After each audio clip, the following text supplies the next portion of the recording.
Chelsea, world champions, Chelsea. No. Winners of some people say it's a glorified preseason tournament. They are the world champions of America. But do not way. let Chelsea fans hear that they are not world champions. They hosted Sunderland, led by former Arsenal captain and player Granit Xhaka, at Stamford Bridge.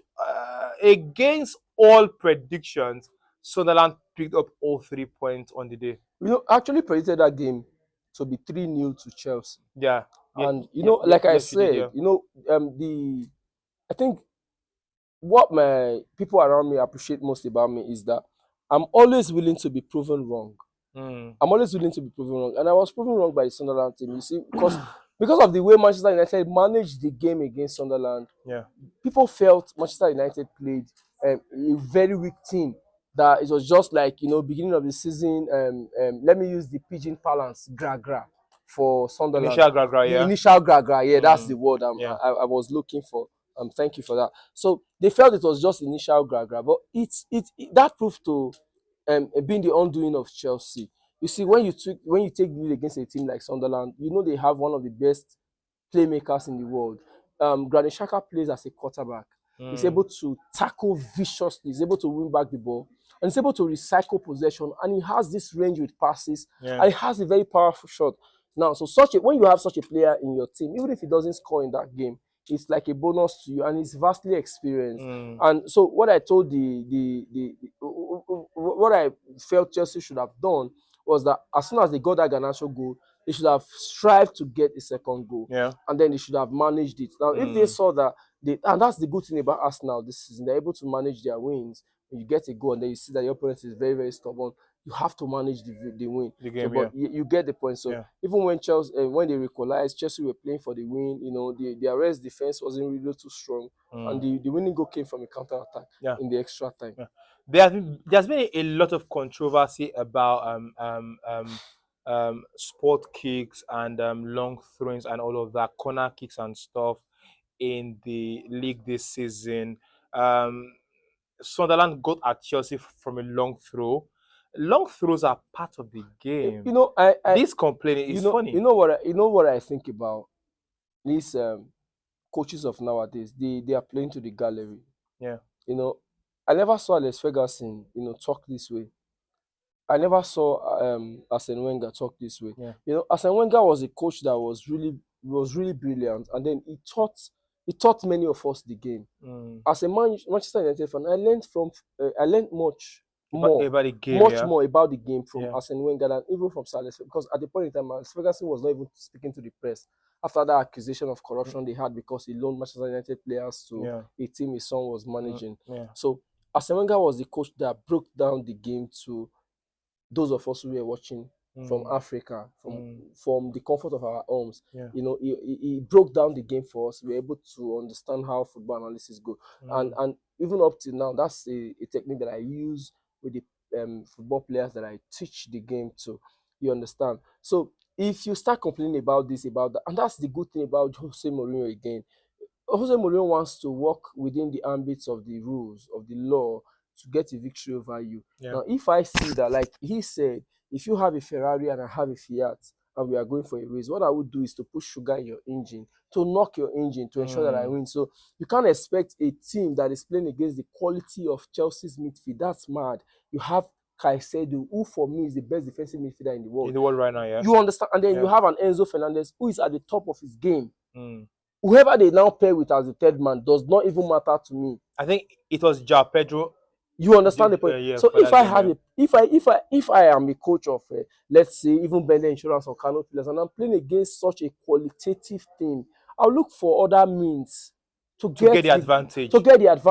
And if it means defending very deep and then even getting wins via corners, via throw-ins, you understand the point? I have to do that because at the end of the day, people would not say that Sunderland did not play a good game. What matters on the table is the 3 points. Like Ruben Amorim said, Manchester United's best game this season was against Sunderland FC. Not Sunderland, rather. It was against Arsenal. And we lost. We lost. Did we kill him? No. The 3 point belongs to Arsenal, who you would agree with me did not play properly as their normal standards. So when people try to complain about, they complain about penalties, they complain about free kicks, they complain about throwing. Like, stop whining, look for a way to get a victory, and stop complaining. So I think the fault basically should rest with the coaches who have not found a way to deal with these situations. For example, if Arsenal get a corner kick today, it's almost like a penalty. Of course. The fans start celebrating corner again, ole ole, right? And then I see people come out to complain. Corner kicks are part of the game. Like, why are you Throw-ins complaining? are part of the game. Look for a way to win the game and stop whining. Part of it. So if I, as a coach, finds a way to take advantage of these things in the game, I've said this before. I used to work in construction sites. Yeah. And then there were times where we went to construction sites, and then we saw serpents. We saw even creatures that really scared us. Yeah. But we still, because we knew that we had a job to do. We had a job to do, and we needed to earn money. I'm telling you the truth. Like, there were times where because some of my colleagues had to even kill these animals. Most times I let them go, even if they are insects. But some of my colleagues had to kill these animals, and then they did all of this is because they knew that we had a job to do. Yeah. So you are a footballer. Defending a throw-in is much easier than actually killing a serpent and raising blocks on the side. So I don't know why people who are paid millions per annum in pounds are complaining that we lost because our opponents took throw-ins. We lost because our opponents took corner kicks. Like, I don't understand. Are we supposed to pass the ball to you? I heard a funny one last week from Anslot saying that they prepared for Sesko, but Amorim did not play Sesko. It was really funny. And then how is that Amorim's said it was business? Because the opponents they were playing, they refused to put the ball on the ground. Look, France 98, I was still a kid then. France beat Brazil 3-0 in the final. The first 2 goals came from Zinedine Zidane via corners, and the last goal was an extra time goal, even after France had gone down by a man. Now, why am I trying to say this? Did you hear the Brazilian coach come out to say, we lost via corners? You are a man. Strange reactions. Strange reactions. I think that the coaches are beginning to play to the gallery, to the sentiment of the fans, and of course some certain media houses, and of course YouTubers who are trying to send or set a particular narrative against a particular team. Let's not go into that right now, but of course Chelsea considered via a long throw-in. Enzo Maresca has to find a way to get that defense line to work. The partnership between Tosin, I think Chelsea's defense is very Tosin and Chalobah doesn't look like it's a very serious one right now for Chelsea. Maresca has been publicly complaining about his defense line. Yeah. But I think the Chelsea board has to look. They have to look for a solution. But they have injuries. Maybe if even apart from the injuries, you need to have squad depth. Because football has moved. There's a paradigm shift from just having a good first. Chelsea had over 45 players at a point. Are you saying that Chelsea does not have squad depth? They don't have squad depth defensively. In quality, okay, defensively. Yeah, defensively, they don't have squad depth. Even if they have 50 players there. For example, you can't take someone like me now and then 20 of me to compete with the let's say Bayern Munich defense. Even if we are 20 in numbers, we can only play at least 4 or 5. So they have quantity, but they lack the quality. There's no qualitativeness in their defense. You understand? And Maresca has been publicly, and that's also an issue for me, because I believe that if you have an issue as a coach, this should not be made public. Because if you tell me, if I was to be a coach of Lobby Stars or Vendor Insurance, and then I want to play Imba, and then Imba FC starts saying we don't have defense, we don't like opponents that don't put the ball on the ground, that gives me an idea of how to play against you. Of course. You understand? So we know that Chelsea's problem is the defense. We know that Manchester United's problem is the midfield. You understand the point? And then we also know that Arsenal's problem is that they would buckle under pressure from like January, February, So you know the weaknesses of the team that you're playing. And then you have to adapt to it. And then you have to try to, strike the nerve. You have to have maximum utility as the opponent against the team you are playing against. You have to understand how they think. So when a coach comes out to say, we don't have this, we don't have that, except you are Mourinho, you are just being, I don't want to use a very negative word here, But I have to be honest because it's only Mourinho that will come out and say I don't have a striker, and then he has Ibrahimovic, he has Samuel No, Eto'o, you Mourinho know. does that to play to the gallery, and I think another coach who does that, maybe Mikel Arteta, because during the week before the game against Crystal Palace, it looked like Gabriel and Saka were not going to be in the team. They released training pictures.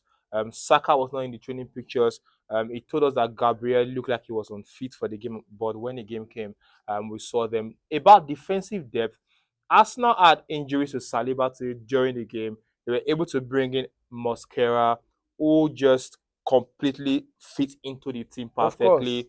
Pero Nkape came in for Calafiori later in the game also. You just saw a Nkapie complete was balance and dominance, yeah, Nkapie is I wouldn't say was, he's a very good footballer from Leverkusen. for Bayern Fantastic, yeah, Leverkusen, defender, yeah. played under Alonso. That means he's definitely good on the ball. Mm, He understands the game because there's a difference between just playing the game and understanding the game. yeah, And I think when you play with a manager, or when you play under a manager that is very, very intelligent, it would show. of course. And it showed. Yeah. You For know, so squad depth is a very big issue, maybe a very big issue it this will be season. it will be a very Yeah, big issue especially because defensively, you don't for expect me most to teams. have, you know, 15 years ago, squad depth wasn't really an issue Yeah. because as per what the football legends would say, if you have 8 good players that can start and then you have 3 other players that are competing for their positions with players from the bench, Mm, it was okay for you to win the league. yeah. Having 8 good players Yeah. was okay. But now you have to have 11 good You players understand and the have a point. very The strong Manchester bench. United Yes. team that won 3 leagues in a row consisted of I think Ferdinand and Vidic and Evra.